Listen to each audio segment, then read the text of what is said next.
ದೆಹಲಿಯ ಕೆಂಪುಕೋಟೆಯ ಬಳಿ ಭೀಕರ ಕಾರು ಸ್ಫೋಟಕ್ಕೆ ಸಂಬಂಧಪಟ್ಟಂತೆ ಇದೊಂದು ಭಯೋತ್ಪಾದಕ ಕೃತ್ಯನ ಅನ್ನುವಂತಹ ಅನುಮಾನ ಮತ್ತಷ್ಟು ಬಲವಾಗ್ತಾ ಇದೆ. ತನಿಖೆ ಕೂಡ ಇದೇ ವಿಚಾರದಲ್ಲಿ ನಡೀತಾ ಇದೆ. ಫರೀದಾಬಾದ್ ಟೆರರ್ ಮಾಡ್ಯೂಲ್ನ ಲಿಂಕ್ ಸ್ಫೋಟಕ್ಕೆ ಲಿಂಕ್ ಆಗ್ತಾ ಇದೆ. ಕಾರಿನಲ್ಲಿ ಸಾಕಷ್ಟು ಪ್ರಮಾಣದ ಸ್ಫೋಟಕಗಳು ಕೂಡ ಪತ್ತೆಯಾಗಿದೆ. ಬ್ಲಾಸ್ಟ್ ಆದ i20 ಕಾರ್ನಲ್ಲಿ 2 ಮೃತದೇಹಗಳ ಗುರುತು ಸಿಕ್ಕಿದೆ. DNA ಟೆಸ್ಟ್ ಮೂಲಕ ಇಬ್ಬರ ಗುರುತನ್ನು ಪತ್ತೆ ಹಚ್ಚಿದ್ದಾರೆ ತನಿಖಾಧಿಕಾರಿಗಳು. ನಿನ್ನೆ ಸಂಜೆಯೇ ದೆಹಲಿ ನಗರವನ್ನು i20 ಕಾರು ಪ್ರವೇಶ ಮಾಡುತ್ತೆ. ಕೆಂಪುಕೋಟೆಯ ಬ್ಲಾಸ್ಟ್ಗೆ ಫರೀದಾಬಾದ್ ಟೆರರ್ ಮಾಡ್ಯೂಲ್ನ ಲಿಂಕ್ ಈಗ ಗೊತ್ತಾಗ್ತಾ ಇರುವಂತಹದ್ದು. ಡಾಟ್ ಕನೆಕ್ಟ್ ಮಾಡುವಂತಹ ಕೆಲಸವನ್ನ ತನಿಖಾ ತಂಡಗಳು ಮಾಡ್ತಾ ಇದ್ದಾವೆ. ನಿನ್ನೆ ಅಷ್ಟೇ ಹರಿಯಾಣದ ಫರೀದಾಬಾದ್ನಲ್ಲಿ ಟೆರರ್ ಡಾಕ್ಟರ್ ಅನ್ನು ಅರೆಸ್ಟ್ ಮಾಡುವಂತಹ ಕೆಲಸ ಆಗಿತ್ತು. 2900 kg RDX ಅನ್ನು ಸೀಸ್ ಮಾಡುವಂತಹ ಕೆಲಸವನ್ನ ಪೊಲೀಸರು ಮಾಡಿದ್ರು. ಇದಾಗಿ ಕೆಲವೇ ಗಂಟೆಯಲ್ಲಿ ಈ ಸ್ಫೋಟ ಸಂಭವಿಸಿದೆ. ಈ ಸ್ಫೋಟಕ್ಕೂ ಟೆರರ್ನ ಡಾಕ್ಟರ್ ಮಾಡ್ಯೂಲ್ಗೂ ಲಿಂಕ್ ಇರೋದು ಗೊತ್ತಾಗ್ತಾ ಇದೆ. ಹಾಗಾಗಿ ಇನ್ವೆಸ್ಟಿಗೇಷನ್ನಲ್ಲಿ ಮತ್ತಷ್ಟು ರೋಚಕ ವಿಚಾರಗಳು ಹೊರಬರುವಂತಹ ಸಾಧ್ಯತೆ ಇದೆ. ನಿನ್ನೆ ಸ್ಥಳದಲ್ಲಿಯೇ NIA ಇತ್ತು, NSG ಇತ್ತು, ATS ಇತ್ತು. ದೆಹಲಿ ಪೊಲೀಸರು ಕೂಡ ಒಂದಿಷ್ಟು ಸಾಕ್ಷ್ಯಗಳನ್ನು ಸಂಗ್ರಹಿಸಿ ಲ್ಯಾಬ್ಗೆ ತೆಗೆದುಕೊಂಡು ಹೋಗಿದ್ರು. ಈಗ ಈ ಸ್ಫೋಟದ ವಿಚಾರಕ್ಕೆ ಸಂಬಂಧಪಟ್ಟಂತೆ ಒಂದಿಷ್ಟು ಮಾಹಿತಿಗಳು ಇದು ಟೆರರ್ ಅಟ್ಯಾಕ್ ಆಗಿರಬಹುದು ಅನ್ನುವಂತಹ ಅನುಮಾನವನ್ನು ಪುಷ್ಟೀಕರಿಸುವ ರೀತಿಯಲ್ಲಿ ಕಾಣಿಸ್ತಾ ಇದೆ. ಘಟನೆ ನಡೆದು 14 ಗಂಟೆ ಕಳೀತಾ ಇದೆ.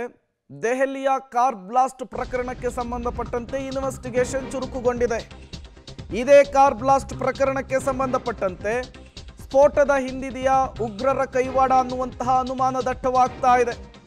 i20 ಕಾರ್ನಲ್ಲಿ ಡಾಕ್ಟರ್ ಉಮರ್ ಚಲನವಲನ ಇರೋದು ಸೆರೆ ಸಿಕ್ಕಿದೆ.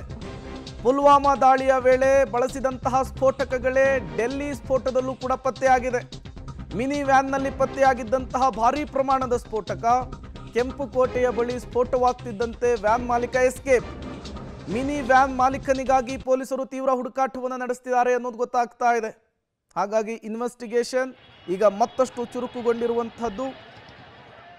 ಇನ್ನೇನು ಕೆಲವೇ ಗಂಟೆಗಳಲ್ಲಿ ಗೃಹ ಸಚಿವರ ಮೀಟಿಂಗ್ ಕೂಡ ನಡೆಯುತ್ತೆ. ಅದಕ್ಕೂ ಮೊದಲು ಇದೊಂದು ಟೆರರ್ ಅಟ್ಯಾಕ್ ಇರಬಹುದು ಅನ್ನುವಂತಹ ಅನುಮಾನಕ್ಕೆ ಸಂಬಂಧಪಟ್ಟಂತೆ ಪುಷ್ಟೀಕರಿಸುವಂತಹ ಬೆಳವಣಿಗೆಗಳು ತನಿಖೆಯ ಸಂದರ್ಭದಲ್ಲಿ ತನಿಖಾಧಿಕಾರಿಗಳಿಗೆ ಸಿಗ್ತಾ ಇರುವಂತಹದ್ದು. ಕೆಂಪುಕೋಟೆಯ ಬಳಿ ನಿನ್ನೆ ನಡೆದಂತಹ ಕಾರಿನ ಸ್ಫೋಟ ಪ್ರಕರಣಕ್ಕೆ ಸಂಬಂಧಪಟ್ಟಂತೆ ಒಂದಿಷ್ಟು ಸ್ಫೋಟಕ ವಸ್ತುಗಳನ್ನು ಕೂಡ ವಶಕ್ಕೆ ಪಡೆಯುವಂತಹ ಕೆಲಸ ಆಗಿದೆ.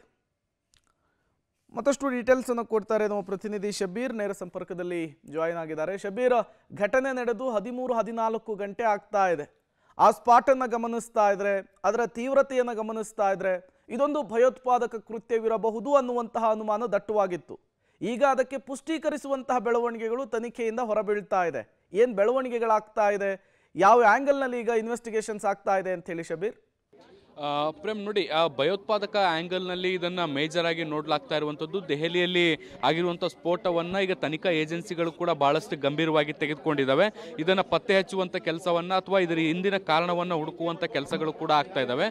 ಇದು ಹೇಗೆ ಕನೆಕ್ಷನ್ ಆಗಿದೆ ಅನ್ನುವಂಥದ್ದನ್ನು ಹೇಳೋದಕ್ಕಿಂತ ಮುಂಚೆ ಸದ್ಯಕ್ಕೆ ಈ ಘಟನಾ ಸ್ಥಳದ ಪ್ರಸ್ತುತ ಸ್ಥಿತಿಗತಿಗಳು ಹೇಗಿದೆ ಅನ್ನುವಂಥದ್ದನ್ನು ಕೂಡ ನಿಮಗೆ ತೋರಿಸುವ ಪ್ರಯತ್ನವನ್ನು ಮಾಡ್ತೀವಿ. ನೋಡ್ಬೋದು, ನಿನ್ನೆ ಏನು ಕಾರ್ ಬ್ಲಾಸ್ಟ್ ಆಗಿತ್ತು, ಆ ಕಾರ್ನ ಈಗ ಸಂಪೂರ್ಣವಾಗಿ ಮರೆಮಾಚುವಂಥ ಕೆಲಸಗಳು ಕೂಡ ಆಗಿರುವಂಥದ್ದು. ಕರ್ಟನ್ಗಳನ್ನು ಹಾಕಿ ಅದನ್ನು ಒಂದು ರೀತಿ ಸೆಕ್ಯೂರ್ ಮಾಡುವಂಥ ಕೆಲಸವನ್ನು ಕೂಡ ಮಾಡಲಾಗಿದೆ. ನಿನ್ನೆ ಸಾಕಷ್ಟು ತನಿಖಾ ಏಜೆನ್ಸಿಗಳು ಬಂದು ತಮಗೆ ಬೇಕಾದ ಆಯಾಮದಲ್ಲಿ ತನಿಖೆಯನ್ನು ಮಾಡಿಕೊಂಡು ಸಾಕ್ಷ್ಯಾಧಾರಗಳನ್ನು ಸಂಗ್ರಹಿಸುವಂಥ ಕೆಲಸವನ್ನು ಮಾಡಿದ್ವು. ಸೊ ಅದಾದ ಬಳಿಕ ಈಗ ಆ ಒಂದು ಪ್ರದೇಶವನ್ನು ನಿರ್ಬಂಧಿಸಲಾಗಿರುವಂಥದ್ದು. ಪೊಲೀಸರು ಹೊರತುಪಡಿಸಿ, ತನಿಖಾ ಸಂಸ್ಥೆಗಳು ಹೊರತುಪಡಿಸಿ ಇನ್ಯಾರಿಗೂ ಕೂಡ ಪ್ರವೇಶವನ್ನು ಸದ್ಯಕ್ಕೆ ಅಲ್ಲಿ ಕೊಡ್ತಾ ಇಲ್ಲ. ಆ ಇಡೀ ಪ್ರದೇಶದ ಸುತ್ತಮುತ್ತಲೂ ಕೂಡ ಏನು ಡೆಲ್ಲಿ ಪೊಲೀಸರು ಕೂಡ ಇರುವಂಥದ್ದನ್ನು ಕೂಡ ನೀವು ಗಮನಿಸ್ತಾ ಹೋಗ್ಬೋದು. ಇಡೀ ಪ್ರದೇಶವನ್ನು ಈಗ ಸಂರಕ್ಷಿಸುವಂಥ ಕೆಲಸಗಳು ಕೂಡ ಆಗ್ತಾ ಇದ್ದಾವೆ. ಮುಖ್ಯವಾಗಿ ಈಗ ದೆಹಲಿ ಪೊಲೀಸರು ಸೇರಿದಂತೆ NIA, NSG ಎಲ್ಲರೂ ಕೂಡ ಭಯೋತ್ಪಾದನೆಯ ಆ್ಯಂಗಲ್ನಲ್ಲಿ ಈ ಒಂದು ಘಟನೆಯನ್ನು ನೋಡ್ತಾ ಇರುವಂಥದ್ದು. ಯಾಕೆ ಅಂದರೆ ಈ ಘಟನೆಯ ಹಿಂದೆ ಒಂದಕ್ಕೊಂದು ಘಟನೆಗಳು ಕೂಡ ತಾಳೆ ಹಾಕ್ತಾ ಇರುವಂಥದ್ದು ಕೂಡ ಇಲ್ಲಿ ಪ್ರಮುಖವಾದಂಥ ಸಂಗತಿ. ಫರೀದಾಬಾದ್ನಲ್ಲಿ ನಿನ್ನೆ ಶಂಕಿತ ಭಯೋತ್ಪಾದಕ ಡಾಕ್ಟರ್ ಮುಜಾಹಿಲ್ ಅವರನ್ನ ಬಂಧಿಸುವಂಥ ಕೆಲಸಗಳಾಗಿದ್ವು. ಅದಾದ ಬೆನ್ನಲ್ಲೇ ಈ ಒಂದು ಘಟನೆ ಘಟನೆ ಆಗಿರುವಂಥದ್ದು. ಮತ್ತೆ ಇಲ್ಲಿ ಗಮನಿಸಬೇಕಾದಂಥ ಸಂಗತಿ ಏನು ಅಂದ್ರೆ ಈ ಒಂದು ಕಾರನ್ನ ಈ ಹಿಂದೆ ಪಡೆದಂತಹ ತಾರಿಕ್ ಅನ್ನುವಂತಹ ವ್ಯಕ್ತಿ ಪುಲ್ವಾಮಾ ಮೂಲದತ್ತ ಅನ್ನುವಂಥದ್ದು ಕೂಡ ಗೊತ್ತಾಗ್ತಾ ಇರುವಂಥದ್ದು. ಈಗ ಇನ್ನೊಂದು ಆಘಾತಕಾರಿ ಸಂಗತಿ ಗೊತ್ತಾಗ್ತಾ ಇರುವಂಥದ್ದು ಏನು ಅಂದ್ರೆ ಈ ಹಿಂದೆ ಪುಲ್ವಾಮಾ ದಾಳಿಯಾದಂತಹ ಸಂದರ್ಭದಲ್ಲಿ ಬಳಕೆಯಾದಂತಹ ಏನು ಆ ಬಾಂಬ್ನ ಕಚ್ಚಾ ವಸ್ತುಗಳೇನಿದ್ವು ಅದೇ ರೀತಿಯಾದಂತಹ ಕಚ್ಚಾ ವಸ್ತುಗಳು ಇಲ್ಲೂ ಕೂಡ ಪತ್ತೆಯಾಗಿರುವಂಥದ್ದು. ಆ ಬಾಂಬ್ ತಯಾರು ಮಾಡಲಿಕ್ಕೆ ಬೇಕಾದ ಬಳಸ್ಕೊಳ್ಳಲಾಗಿದ್ದಂಥ ವಸ್ತುಗಳನ್ನೇ ಇಲ್ಲೂ ಕೂಡ ಒಂದಿಷ್ಟು ವಸ್ತುಗಳು ಅದೇ ರೀತಿಯಲ್ಲಿ ಸ್ಯಾಂಪಲ್ಗಳು ಕೂಡ ಪತ್ತೆಯಾಗಿರುವಂಥದ್ದು. ಹೀಗಾಗಿ ಇದ್ರ ಹಿಂದೆ ಒಂದು ದೊಡ್ಡ ಷಡ್ಯಂತ್ರ ಇರುವಂತ ಸಾಧ್ಯತೆಗಳು ಬಹಳ ಸ್ಪಷ್ಟವಾಗಿ ಕಾಣಿಸ್ತಾ ಇದೆ. ಜಮ್ಮು ಕಾಶ್ಮೀರದಲ್ಲೂ ಕೂಡ ಇತ್ತೀಚೆಗೆ ಶಂಕಿತ ಭಯೋತ್ಪಾದಕರನ್ನ ನಿರಂತರವಾಗಿ ಬಂಧಿಸುವಂತ ಕೆಲಸಗಳು ಕೂಡ ಆಗಿದ್ವು. ಅದಾದ ಬಳಿಕ ಆ ಲಿಂಕ್ ಫರೀದಾಬಾದ್ಗೆ ಕನೆಕ್ಟ್ ಆಗಿತ್ತು. ಅಲ್ಲೂ ಕೂಡ 2900 kgಯಷ್ಟು ಬಾಂಬ್ ತಯಾರಿಕೆಗೆ ಬೇಕಾದಂತ ಕಚ್ಚಾ ವಸ್ತುಗಳು ಏನಿರ್ತವೆ ಅದನ್ನ ವಶಪಡಿಸಿಕೊಳ್ಳುವಂತ ಕೆಲಸವನ್ನು ಮಾಡಲಾಗಿತ್ತು.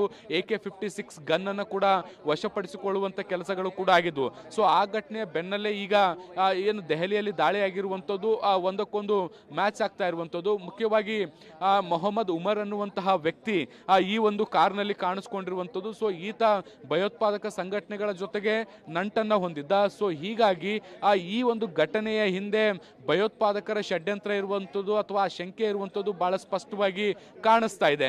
ಸೊ ಹೀಗಾಗಿ ಭಯೋತ್ಪಾದನೆ ಆಂಗಲ್ ನಲ್ಲಿ ಬಹಳ ಸೀರಿಯಸ್ ಆಗಿ ಈಗ ತನಿಖೆಗಳು ಕೂಡ ಶುರುವಾಗಿರುವಂಥದ್ದು. ಆ ನಿಟ್ಟಿನಲ್ಲಿ ಮತ್ತಷ್ಟು ಮಾಹಿತಿಗಳನ್ನ ಕಲೆ ಹಾಕುವಂತ ಕೆಲಸಗಳಾಗ್ತಾ ಇದೆ.